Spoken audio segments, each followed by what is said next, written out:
నమస్తే, welcome to Suman TV. నేను మీ అనుష.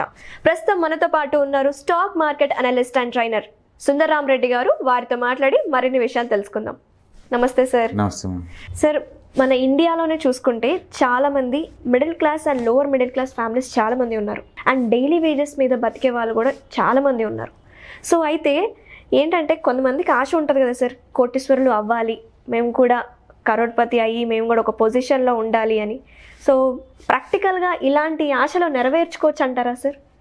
డెఫినెట్గా అండి, ఖచ్చితంగా అయ్యే ప్రాబిలిటీ ఉంది. ఎందుకంటే ఈ మోడర్న్ ఎకానమీలో ఈ 5G టెక్నాలజీ అందుబాటులో ఉన్న ఈ రోజుల్లో, ఒకప్పుడు స్మార్ట్ ఫోన్స్ అంటే అదేదో లగ్జరీ థింగ్స్ అనుకునే రోజుల్లో దాంతో పోల్చుకుంటే ఇప్పుడు అది నార్మల్ యూసేజ్ ఉన్న ఈ టైంలో ఎనీబడి కెన్ బి కరోడ్పతి అండి. కాకపోతే దానికి ఒక డిటర్మినేషన్, ఒక అంబిషియస్ ఆ టైప్ లైఫ్ స్టైల్ నుండి ఎవరైనా అవ్వచ్చు.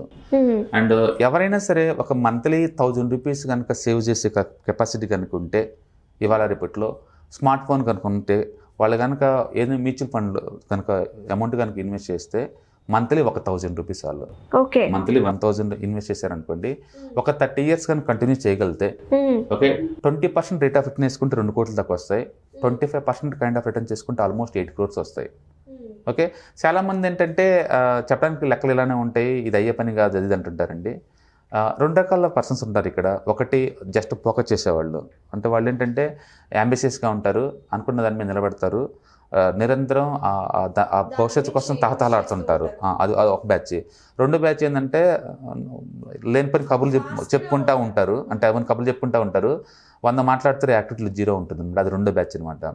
ఎవరైతే నిజంగా మంత్లీ 1000 రూపాయలు సంపాదించి కమిట్మెంట్ ఇచ్చేసి నెక్స్ట్ 30 ఇయర్స్ కనుక ఇవ్వగలిగితే కనుక, ఇప్పుడు ఇండియాలో ఉన్న ఎకానమిక్ కండిషన్స్కి ఎనీబడి కెన్ బి కరోడ్పతి.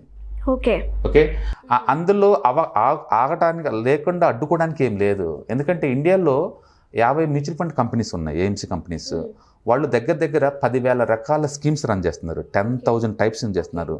ఆ 10,000 దాంట్లో పర్టికులర్గా స్మాల్ క్యాప్, మిడ్ క్యాప్ కేటగిరీలు అయితే దగ్గర 1000 డిఫరెంట్ టైప్ ఆఫ్ స్కీమ్స్ ఉంటాయి. ఓకే, మీరు ఏ ఎక్స్పర్ట్ని అడిగినా ఒక మంచి మ్యూచువల్ ఫండ్స్లో కనుక మీరు ఇన్వెస్ట్ చేస్తే, ఓకే, మీరు చేయాల్సింది ఏం లేదు, ఎవ్రీ మంత్ కట్టింగ్ 1000 పెట్టుకుంటే చాలు. అంటే కొంతమంది భయపడుతూ ఉంటారు సార్, రిస్క్ ఇది మ్యూచువల్ ఫండ్స్ అంటే. నేను అనేది అదే, నాలెడ్జ్ పెంచుకోలేకపోవటం రిస్క్. అవును, నాలెడ్జ్ పెంచుకోలేకపోవటం రిస్క్. అవును, ఆ type mentality not only poor people, rich పీపుల్లో కూడా ఉంటారు. గోల్డ్ బాండ్స్ ఉన్నాయి అనుకోండి, ఈ అమితాబ్ బచ్చన్ లేకపోతే టాటా చైర్మన్ వీళ్ళు పెట్టారని మీరు అనుకుంటున్నారా? అలాంటి వీళ్ళు దీంట్లో పెడతారనుకుంటున్నావా? లేదా ఫిక్స్డ్ డిపాజిట్ అనుకోండి, ముఖేష్ అంబానీ లేదా అదాన్ని వాళ్ళు పెడతారనుకుంటున్నారు, దాన్ని పెడతారు. రిచ్ వాళ్ళు ఎవరు పెట్టరండి. రిచ్ వాళ్ళు ఎప్పుడు కూడా తక్కువ రేటుకి వచ్చే వాటిని వడ్డీకి తీసుకొని ఎక్కువ రేట్ పెట్టి జనరేట్ చేస్తూ ఉంటారు.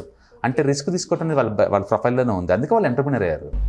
ఓకే, సేఫ్టీ కంటే వెళ్ళిపోయి ఏం రాదండి. బ్యాంకులో పెడితే ఏమొచ్చింది, 67% వస్తుంది. మీరు మాట్లాడే సేఫ్టీ గురించి అంతే కదా. నువ్వు సేఫ్టీకి థింక్ చేస్తే ఎప్పటికి నువ్వు కరోడ్పతి అవ్వలేవు, మీరు అవ్వలేరు. నెలకు 2,000 రూపాయలు సంపాదించుకుని ఎప్పుడు రిచ్ అవ్వలేవు. ఆ థాట్ కూడా నీకు వద్దు. అది మీరు నిజంగా రిచ్ అవ్వాలంటే 1000 రూపాయలు మిగిలించాలి అంతే. అంటే ఎర్న్ చేయటం, సేవ్ చేయటం, ఇన్వెస్ట్ చేయటం, ఈ 3 నేర్చుకోవాలి. ఎంతకాలం నేర్చుకోకుండా ఉంటారు లైఫ్ ఎదగరంగా?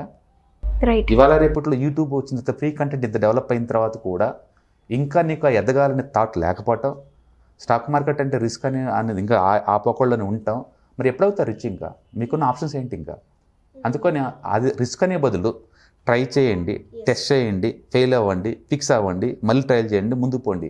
అది లైఫ్ ఫిలాసఫీ. అంతేగాని రిస్క్ అనుకుంటే అంతే కూర్చొని ఏట్లో ఇన్వెస్ట్ చేయకుండా అంతే కూర్చున్నారు అనుకోండి, ఆ జనరేషన్ కాదు, నెక్స్ట్ 10 జనరేషన్ అంతే వెళ్ళిపోతారు, అయిపోతుంది. అందుకని రిస్క్ వదిలే బదులు ఒరిజినల్గా మ్యూచువల్ ఫండ్లో ఎంత వస్తుంది అమౌంట్, నేను హ్యాండిల్ చేయగలుగుతానా, లేదా ఇంకేదైనా నాలెడ్జ్ ఇంప్రూవ్ చేసుకోనా, అట్లా ఇంప్రూవ్ చేసుకొని మంత్లీ కనుక 1000 పెడితే ఎనీబడి కెన్ బి కరోడ్పతి. అందులో ఎక్స్ట్రాడినరీ థాట్ ఏం లేదండి, అది anybody can make the money. జనాలకు ఎలా చెప్తే అర్థం అవుద్ది అంటే, నెలకి 1000 పెట్టండి, నీకు ఈజీగా ఒక 20 ఇయర్స్లో 1 కోటి 2 కోట్లు అలా వచ్చే ఛాన్స్ ఉంది, లేదా 30 ఇయర్స్లో 2 కోట్లు వచ్చే ఛాన్స్ ఉందని చెప్తే అలా అర్థం కాదు. అలా కాకుండా ఒక్క రూపాయి స్టాకు 300 రూపాయలు అయింది అంటే 300x అయింది, అలాంటి వాటిలో నేను ట్రైన్ ఇస్తారని అంటే ఎవడుకుంటూ వచ్చేస్తారు. ఇంత చేస్తే 1 రూపాయి 300 రూపాయలుగా మారిందంటే 300x మూవ్ అయిందంటే 30 ఇయర్స్లో యావరేజ్ రిటర్న్స్ 18% నాడు వచ్చింది, ఏం రాలా అక్కడ. నేను అలా 18% వచ్చిందంటే అంతేనా వచ్చేది అంటారు. అంటే జనాలకి వాళ్ళు నచ్చే పద్ధతిలో చెప్పే ప్రాక్టీస్ ఉండాలి, ఆ టైప్ ఉంటేనే వాళ్ళు వింటారు, వేరేలాగా వినరు. బట్ బిలీవ్ మీ, నీకు 20% ప్రయాణం, 20 నుంచి 25% ప్రయాణం వచ్చే అసెట్లో మీరు పెడితే నెలకు 1000 రూపాయలు, ఏ అసెట్ అయినా సరే మీ ఇష్టం, అది మ్యూచువల్ ఫండ్స్ కావచ్చు, ఈటీఎఫ్స్ కావచ్చు, ఇంకేదన్నా వాళ్ళకి అవైలబిలిటీ ఏమి ఉండవు మిగతా చెప్పాలంటే మిగతా వాళ్ళు. ఎందుకంటే 1000 రూపీస్ తోటి ఎక్కడ పెట్టలేరు వాళ్ళు. 1000 రూపీస్ తోటి బెస్ట్ మార్కెట్, బెస్ట్ ఏంటంటే మ్యూచువల్ ఫండే బెస్ట్ వాళ్ళకి. సో పెట్టేసుకొని ఎవ్రీ మంత్ బ్యాంకు నుంచి వచ్చేలా చేసుకున్నారనుకోండి, లాంగ్ టర్మ్లో డెఫినెట్గా కరడుపతులు అవుతారు. ప్రాబ్లం ఎక్కడ వస్తుందంటే too much lazy people, too much lazy and too much talk it less అని యాక్ట్, ఇష్టం ఉండదు. వాటి దగ్గర 100 రీజన్స్ ఉంటాయి ఆ పని ఎందుకు చేయలేదు అంటే. ఒక్క రీజన్ కూడా ఎందుకు ట్రై చేయలేదు అంటే ఒక్క రీజన్ కూడా ఉండదు వాళ్ళ దగ్గర. ఎందుకు చేయకూడదు మాత్రం 100 రీజన్స్ ఉంటాయి. ఎప్పుడు రీచ్ అవ్వలేరండి ఆ కైండ్ ఆఫ్ మెంటాలిటీ. అంటే ఇక్కడ ఏంటంటే నాలెడ్జ్ లేకపోవటం రిస్క్ కాదు, ఇన్యాక్టివ్గా ఉండటం పెద్ద రిస్క్. ఎదగాలని తపన లేకపోవటం, సేవ్ చేయాలనే ఉద్దేశం లేకపోవటం, దాన్ని మంచి ఇన్వెస్ట్మెంట్ వెహికల్లో పెట్టాలనే థాట్ లేకపోవటం రిస్కీ. అందుకని నాలెడ్జ్ లేకపోవటం రిస్క్ అండి. ఇక్కడ డబ్బులు ఉంటాం కాదు. అందుకే చాలా మందికి 1 lakh శాలరీ వస్తుంది, మంత్లీ 1 lakh ఎక్స్పెండిచర్ ఉంటుంది, నెట్ జీరో ఉంటుంది. దాన్ని మన ఇంటెలిజెన్స్ ఎలా అంటారు చెప్పండి? రేపంటూ సేవింగ్ లేనప్పుడు వాళ్ళు ఇంటెలిజెంట్ ఎలా అంటారు? ఈ రోజు మార్కెట్ ఎప్పుడు పర్మనెంట్ కాదండి. ఇవాళ రేపు ఇట్లా ఫేస్బుక్ నుంచి జాబ్ బీకేస్తున్నారు. ఐఐటీ చదివి గోల్డ్ మెడల్స్ వచ్చిన వాళ్ళకి ఫేస్బుక్లో జాబ్లు వస్తున్నాయి. వచ్చిన 1 yearకి మెయిల్ వస్తుంది, మీ జాబ్ ఊడింది, రేపు నుంచి రావద్దని. వాళ్ళు ఇంటెలిజెంట్ ఎలా అంటారు చెప్పండి? అంటే రెండో ఇన్కమ్ లేని వాళ్ళు ఇంటెలిజెంట్ అనలేవు. ఇంటెలిజెన్స్ అంటే ఏంటంటే రేపంటూ ఒక ఐడియా ఉంటుంది, మల్టిపుల్ ఇన్కమ్ స్ట్రీమ్స్ ఉంటాయి వాళ్ళకి, మన అసెట్స్ని ఎలా మేనేజ్ చేయాలి ఐడియా ఉంటుంది. కాబట్టి మిడిల్ క్లాస్ అయినా, లోవర్ మిడిల్ క్లాస్ అయినా, అప్పర్ మిడిల్ క్లాస్ అయినా ప్రతి ఒక్కళ్ళు కూడా ప్యాసివ్ ఇన్కమ్ జనరేట్ చేయడానికి ప్లాన్ చేసుకోవాలి. దాని రూట్ ఎక్కడ వచ్చిందంటే ఫస్ట్ మనీ సంపాదించండి, ఎంతో కొంత సేవ్ చేయండి, దాన్ని ఇన్వెస్ట్ చేయండి. నువ్వు చెప్పేది లోవర్ మిడిల్ క్లాస్ కాబట్టి వాళ్ళకి పెద్ద మొత్తంలో పోకోవాలంటే చాలా టఫ్. మంత్లీ చేయగలుగుతారు, మంత్లీ 20,000 అలా రావచ్చు సార్, 15,000.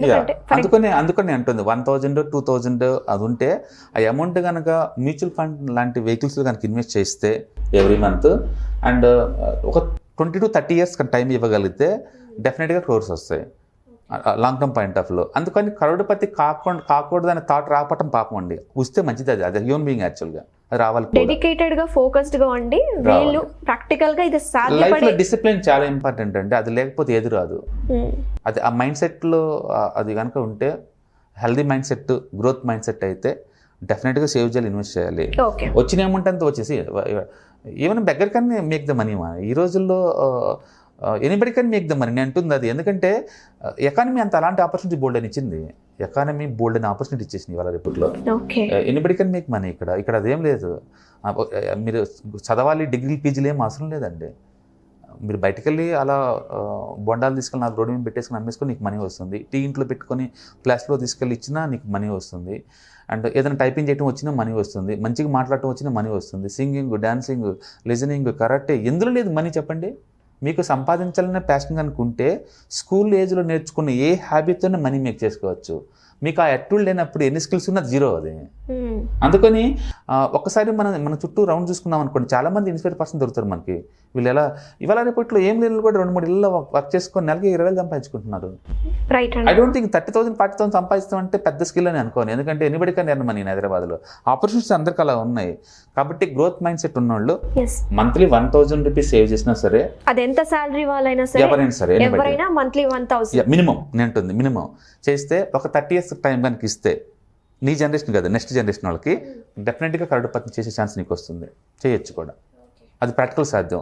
మీరు ఏం చేస్తారంటే గూగుల్లో SIPcalculator.in అని వెబ్సైట్ ఉంటుంది. మంత్లీ ఇన్వెస్ట్మెంట్ 1,000 అని మెన్షన్ చేయండి. అండ్ టైం ఒక 30 years అని మెన్షన్ చేయండి. అండ్ రేట్ ఆఫ్ రిటర్న్ ఒక 20% అలా పెట్టండి, లేదా 25% పెట్టండి. అప్పుడు మీరు రిజల్ట్ చూసుకోండి ఎంత వస్తుందో, మీకు ఐడియా జనరేట్ అవుద్ది. ఓకే. అంటే ఇండియాలో ఒక 20% మూవ్ అయ్యే మ్యూచువల్ ఫండ్స్ నేను చెప్పాను కదా, థౌజండ్స్లో ఉన్నాయి. ఒకటి కాదు నేను చెప్పేది, ఏదో యాక్సిడెంటల్గా ఒకసారి మూవ్ అని కాదండి. ఇండియాలో బిగ్గెస్ట్ హిస్టరీ ఉన్న మ్యూచువల్ ఫండ్స్ ఏంటంటే Nippon India growth fund. 27 years నుంచి ఉంది ఫండ్. అంటే యావరేజ్ రిటర్న్స్ 22% అండి. అంటే ది బెస్ట్ కంపెనీస్ ఏంటి సార్ ఇవి? ఐఎల్లో చాలా ఉంటాయి. ఫైనాన్షియల్ రిక్వైర్మెంట్స్ మీద ఎగ్జాక్ట్లీ ఏంటి అన్నదాన్ని బట్టి మీరు చూస్ చేసుకోవచ్చు. నేను ఎగ్జాంపుల్ షేక్ చెప్తున్నాను. 27 years నుంచి ఉంది ఇండియాలో ఫండ్. అంటే యావరేజ్ రిటర్న్స్ 22% ప్రయాణం.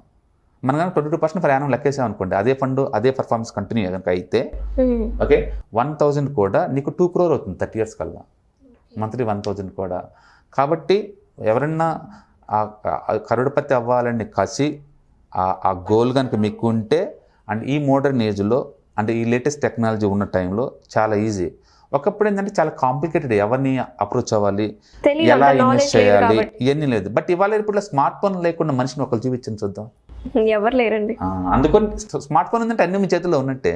అంటే గూగుల్ ఉంది, అంటే యూట్యూబ్ దాన్ని ఉంది, అన్నీ యూజ్ ఉన్నాయి. చేసుకునే విధానంలో యూజ్ చేసుకునే వాళ్ళు కూడా ఉన్నారు. బట్ మన ప్రోగ్రామ్ చూసి చాలా మంది ఇన్స్పైర్ అవుతున్నారండి, ఆలోచిస్తున్నారు అండ్ ఇన్వెస్ట్ చేస్తున్నారు.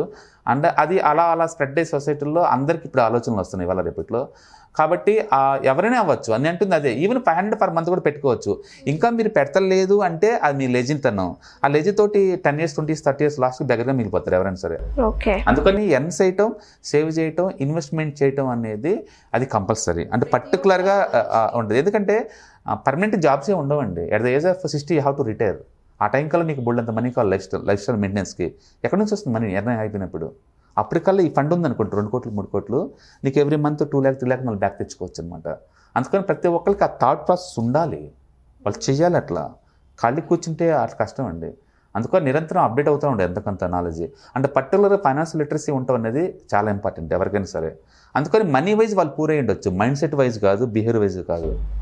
అందుకని గ్రోత్ మైండ్ సెట్ ఉన్న వాళ్ళు ఎవరైనా సరే, తక్కువ ఏజ్ ఉన్న వాళ్ళు కూడా లాంగ్ టర్మ్ పాయింట్ ఆఫ్ వ్యూలో కరోడ్పతి అయ్యే ఛాన్స్ ఉంది. అంటే ప్రాక్టికల్గా అది పాసిబుల్, అది నేను అంటుంది. ఎందుకంటే వాళ్ళకి బల్క్ అమౌంట్ రాదు, వాళ్ళ సేవింగ్ వల్ల అవ్వదు. ఎందుకంటే వచ్చే అమౌంట్ ఎక్స్పెండిచర్ పోతూ ఉంటుంది. అలాంటప్పుడు మంత్లీ కనీసం 1,000 పక్కన పెట్టారనుకోండి, డెఫినెట్గా రీచ్ అవ్వచ్చు. థ్యాంక్ యూ సో మచ్ అండి.